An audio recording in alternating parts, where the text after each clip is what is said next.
Well, good morning, Gulf Coast. Who's glad to be in church this morning? Anybody? Yeah? All right. It is so good to see you this morning. I feel like, throughout my ministry years, I've had the opportunity to be part of 4 different church plants. And in those church plants, you wear multiple hats, you know. And the last couple ones, it was in the early days of the church plant. You were part of the worship team, then you're preaching, then you're doing classes, and you're doing just all this kind of stuff throughout the day. That's what it felt like this morning for us. Josh is out of town. He's on vacation this week, and we had one thing planned with the computer back there, and it decided to not work. Technology is great when it works, isn't it? You know, when it doesn't, plan B. So that's what we did today. But I appreciate you guys just kind of stepping into that mindset of worship and just singing with us this morning. So I read a story this past week about a CNN journalist who heard about a really old Jewish man who had been going to the Wailing Wall to pray twice a day, every day, for years and years and years. So she went to check it out. She went to the Wailing Wall. She saw the man. There he was in front of her. She watched him pray for about 45 minutes or so. And when he turned to leave, she approached him for an interview. And she said, "Hi there, I'm Rebecca Smith from CNN. Sir, how long have you been coming to the wall and praying?" And he said, "About 60 years, 60 years. And she said, 60 years, that's amazing. What do you pray for?"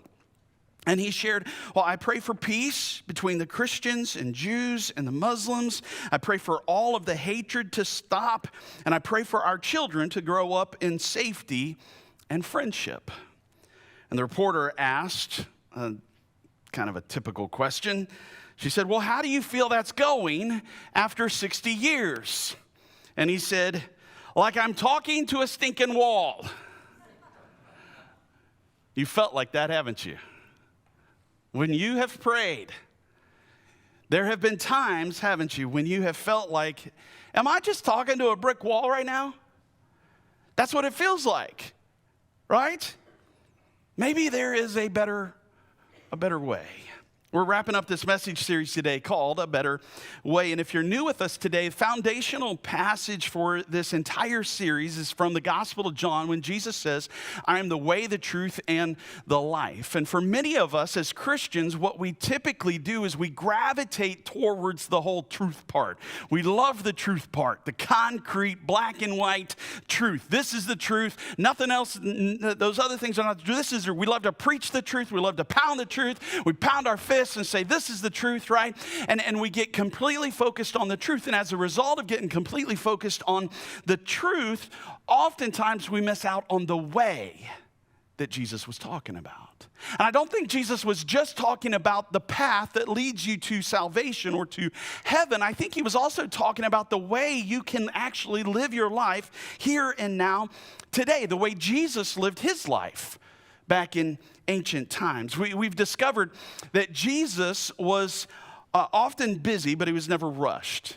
Like Jesus was never in such a hurry that he didn't have time to stop and heal somebody or stop and love people or stop and encourage people. In short, Jesus shows us a better way to live our lives. When we look at the life of Jesus throughout the Gospels, Matthew, Mark, Luke, and John, if there was one constant that we see in his life day after day after day throughout his 33 years of life, no matter what happened, no matter how crazy life got, no matter what was going on with the Roman government, no matter how the Pharisees were scheming against him, no matter what the rumors might have said, if there's one thing that we find about Jesus and how he lived his life, it was how we see Jesus constantly seeking the Father in prayer. Over and over again, he prioritized his Father, God the Father, in prayer. And look at what this did for him. His life was empowered to overcome every temptation of the evil one.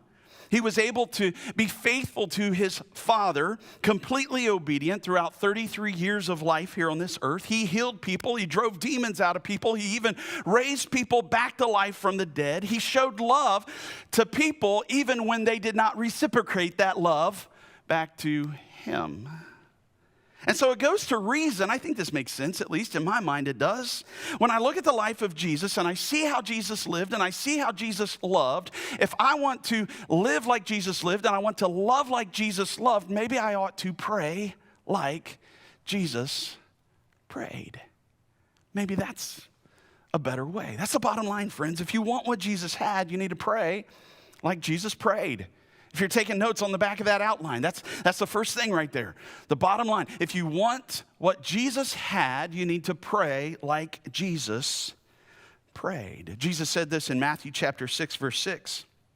He says, when you pray, go away by yourself, shut the door behind you, and pray to your Father in private. Then your Father who sees everything will reward you. Now keep in mind, if you're not aware of this, Jesus is speaking here. There's this kind of underlying punch to the Pharisees, the religious leaders back in ancient times, because they wanted to be known for how holy they were. They wanted everybody to see them. Everybody looked up to them. Everybody saw them as like spiritual superheroes, spiritual giants back in ancient times. Right? And they loved every second of attention that they could get from everybody else. And so they would pray out on the street corners, out loud, these lavish prayers for everybody to admire about them. So Jesus is basically saying, don't pray like them.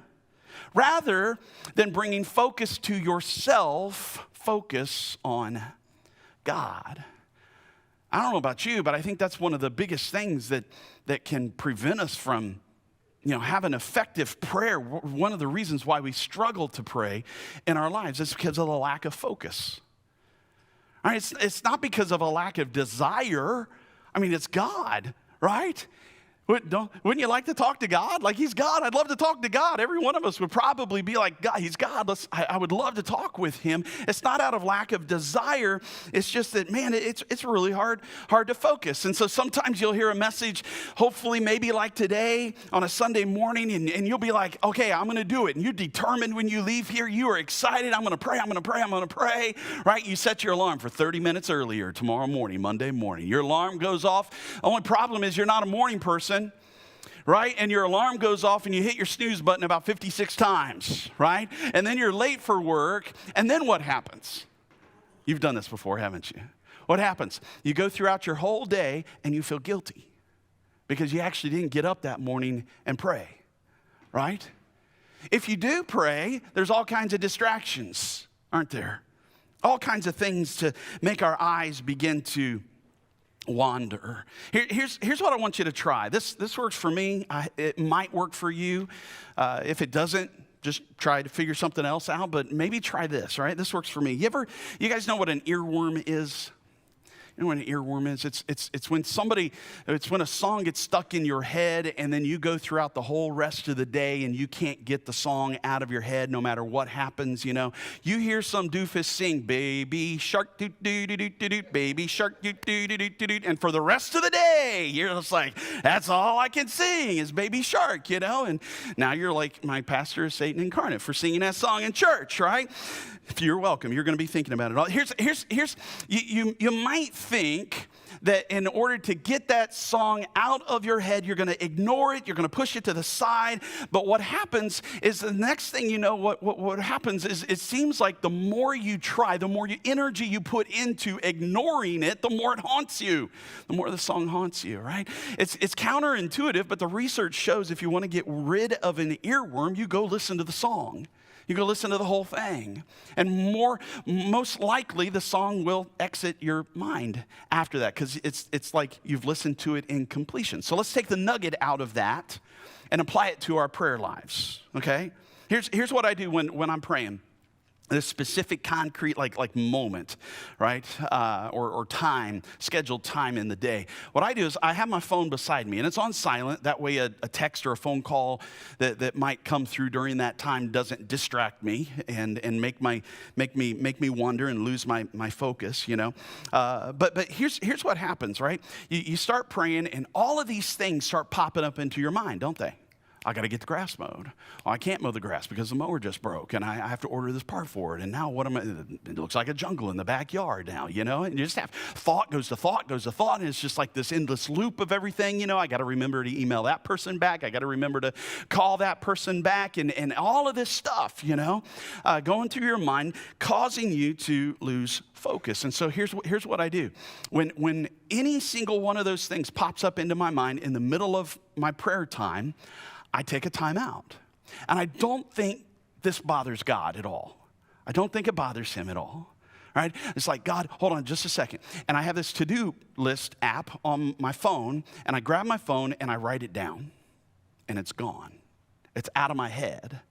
At that point, I can now completely focus back on God because the earworm, per se, is out of my head. It's out of my mind. I can trust that I'm not going to forget about what I'm scared I'm going to forget about because it's written down on my to-do list, right? Common sense, it's elementary, but if you've never tried it, try that. See if that helps you focus a little bit more during your prayer time. I think another reason why we struggle to focus is lack of confidence.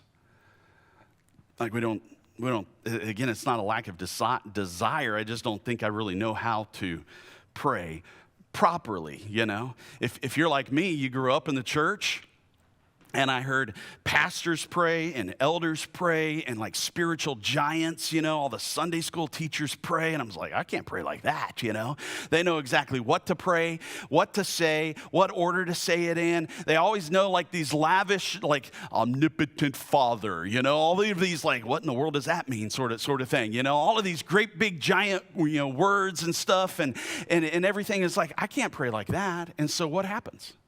We just don't. Right? We just don't pray because I'm not confident in myself because I can't pray like other people pray. Or maybe it's a lack of faith that keeps you from praying more. Like, does God really hear me? You've asked that question before, haven't you? Does God hear me? Does God care? Does God listen when I pray? Because it sure feels like I'm just bowing down in front of a brick wall like that man in the Wailing Wall. It just feels like I'm talking to a wall sometimes. Does he hear me? Maybe when you were young, your parents were really wrestling and you prayed, God, help my parents to their marriage to make it through this. And you believed that God would help them do that, but your parents still got a divorce.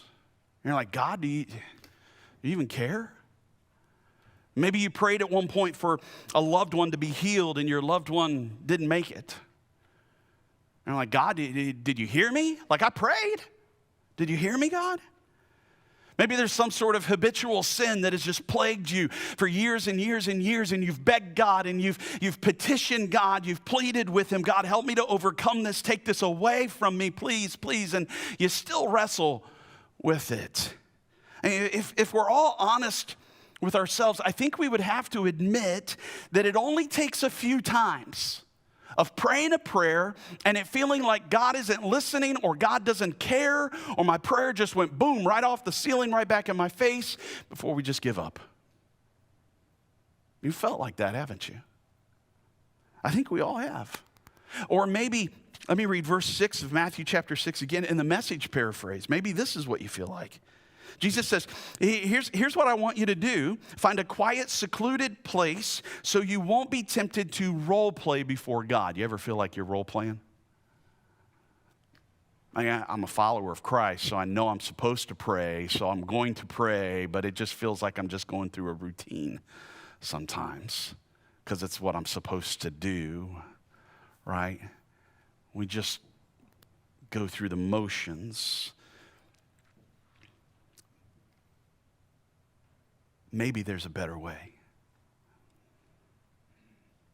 Before we get to the better way, though, let's talk about what prayer is not. Prayer is not something that you do. Prayer is the life that you live. It's not something you do. It can be that concrete, 5 minutes, 15 minutes, 30 minutes. But bigger than that, it's the life that you live. I think there's a lot of misconceptions out there about prayer. And I don't know how they came into being, but they did. They're here, and they're not going anywhere, I think, Like for example, prayer is not a formal presentation. Ever feel like that? It can be, but it doesn't have to be. Like you don't have to go to your church and get your robe on or bow down on your knees beside your bed at night before you lay down, before you put your head on your pillow. It doesn't have to be something formal like that throughout your life. You don't have to use the fancy language. You don't have to pray your prayer in King James Version, like thouest goddess, you are holiest and whatever sort of thing. You don't have to pray like that. It's not a formal presentation. It's not prayer isn't this you offering up your wish list to God either. You've probably heard this before, that God's not your Coke machine, where you put your money in and you hit the button and it's supposed to spit out exactly what I want. Or God's not your genie where you rub the lamp and you give him your 3 wishes and then it's his responsibility to give me what I want. That's not what prayer is either. Or how about this one? Prayer is not a spiritual negotiation. I bet you've done that one before, haven't you, as well? Like, God, let's talk about this, I promise, God, that if you will do this for me, I will never do that again. I will never cuss again, or whatever it is. I know some of you, that ain't happening, right? But it's not a negotiation. It's not a spiritual negotiation with him. And it's not a show. And that's exactly what Jesus was talking about in Matthew chapter 6, with the religious leaders just wanting everybody's focus on them rather than helping everybody else focus on God. When we look at the life that Jesus lived and we look at the way he interacted with God, we begin to see that prayer is not just something you do. The better way is to make it how you live your life. It is a constant conversation with God. It's not just that moment when you bow your head and close your eyes and say a few words and then an amen. That's part of it. But it's so much more. It can be so much bigger in your life. The Apostle Paul says this in 1 Thessalonians chapter 5, never stop praying. Never stop. I want to make sure you get the point, so I pulled it up in a couple of other translations as well. The NIV, New International Version, says pray continually. And the King James Version says pray without ceasing. Now, if you're like me, you might be thinking at this point, I'm supposed to never stop praying. All day long, every waking eye, I'm supposed to be praying. What in the world am I going to pray about? Right? I mean, that's a lot of praying, I'm supposed to pray all of the time. Even the few times that I do pray, I don't know what to pray. And now if I pray all day long, I'm going to run out of content really fast, Paul's also the one who said in Philippians chapter 4, verse 6, don't worry about anything. Instead, pray about everything. You know what you pray about? You pray about what you care about. That's what you pray about. Whatever you care about, pray about.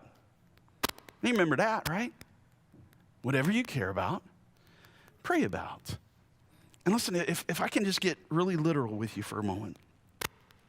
Like if you do not have children, this might not fully translate for you. If you do have kids, this most likely will. I have one daughter. And especially like when she was younger, like she just graduated high school. I want to give her the world. I wish I could. But when she was younger, like there were some things that were really important to her that to me, I was like, really another tea party, You want to dress up like princes and princesses, I don't have but you know what? I did it because I care about my child. And because I care for my child, I care about what my child cares about. Y'all hear me? I think it's exactly the same with our Father in heaven. Like there is nothing too small, nothing too simple, nothing. If you care about it, God wants to know about it. God wants you to come to him and bring that to him. Your thoughts, listen, don't ever allow your thoughts to steer you down this path where you begin to convince yourself that your problems are too small for this great big God. Don't go down that path. It's just this one little thing that I'd really like to have. God doesn't need to worry. No, pray about it. No, it's just this one person I'd love to date. Pray about it. God cares about what you care about because you are his child. And I don't need the Bible to know that myself because he's my Father. I know he cares about me and therefore he cares about what I care about. pray about whatever you care about. There's something else that Jesus knew we often push to the side, I think, and ignore, and that is to be publicly effective, it requires you to be privately reflective. Now, let me pause here for just a moment. I wrestled this last week with how to phrase this second point because I wanted it to be really sticky. And I think we ended up with something sticky and memorable, but there's potential, and I don't want this, that when you read publicly effective, you may start thinking, well, that's just the pastor and the elders and the leaders of the church. That's not me. Like, I'm not publicly effective anyway, so he's not talking to me. And I want you to understand, if you call yourself a follower of Christ, you're a Christian, I'm talking to you. You can be amazingly effective with those people around you.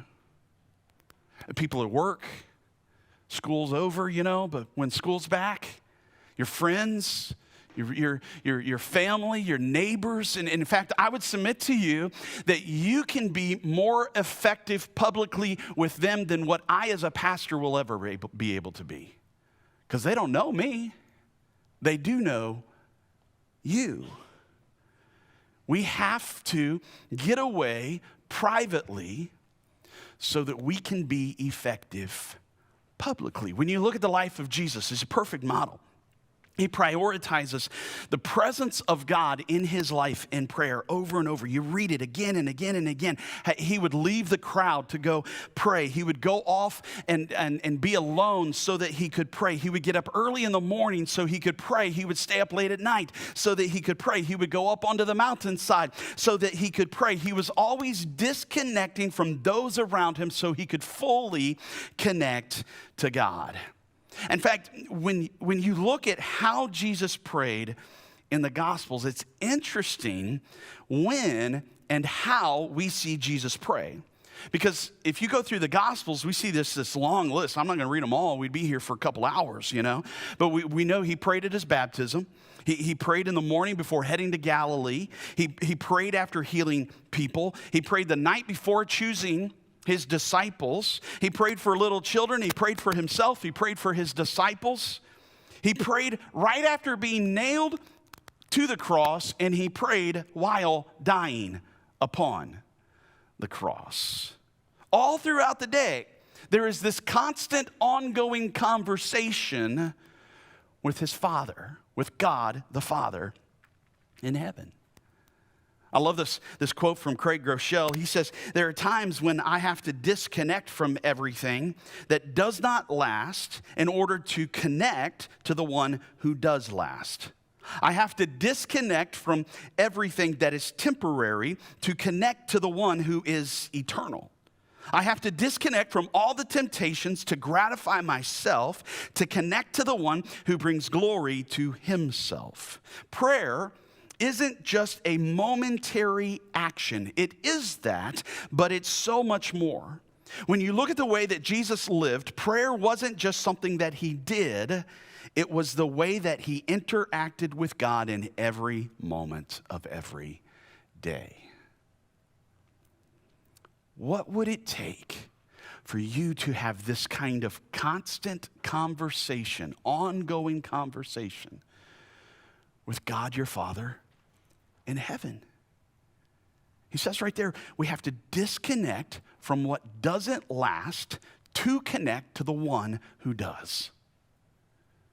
All of these things, all of these distractions, the things that make your mind wander, disconnect from them to connect to the one who will last forever. John says this in 1 John chapter 5, this is the confidence we have in approaching God, that if we ask anything according to his will, he hears us. And if we know that he hears us, whatever we ask, it doesn't matter how small it might be, how unimportant you might think it is, whatever we ask, we know that we have what we asked of him. Paul says this in Philippians chapter 4, do not be anxious about anything, but in every situation by prayer and petition, with thanksgiving. See, he gives us the attitude by which we should pray, right? He doesn't say just get on your knees and have an awful attitude. He tells us with thanksgiving. That's how you pray. with an attitude and heart, a mindset of thanksgiving. With thanksgiving, present your requests to God. And the peace of God, which transcends all understanding, will guard your hearts and your minds in Christ Jesus. If you are going to be effective with all of those people around you, you have to be intentional in disconnecting from everything and everyone so that you can connect with God. If you want what Jesus had, you got to pray like Jesus prayed. So let me give you a concrete next step. Here's what I want you to do this next week. I want you to take an inventory of everything that might keep you from this time of reflection we're talking about. Anything that might be a distraction, that might make your mind wander, whatever it is, that list is going to be different for everybody. For one of you, it might be TV, might be the number one thing. For somebody else, it might be your phone. For most people here, on your top 3 is probably going to be social media, I promise you, okay? That's going to be there. It's going to be one of them. It might not be something, it might be someone. You got to make sure you distance yourself from. Like I love my family. I love my wife, I love my daughter with all of my heart, right? But for me to have a meaningful time with God, I have to be alone. I can't be around them. I can't be around anyone for that matter. I can't be sitting in the couch and trying to pray and trying to write in my journal while my wife is trying to show me cute puppy dog videos off of Facebook, right? It doesn't work, right? You have to literally get away. Take an inventory, make an inventory, and then listen, I'm not saying you have to completely get rid of those things in your life. That's not what I'm saying. But you set them to the side. You get rid of them momentarily during that prayer time, whatever that time is for you. Just take an inventory. And you know what? Maybe you missed something. You take an inventory later today.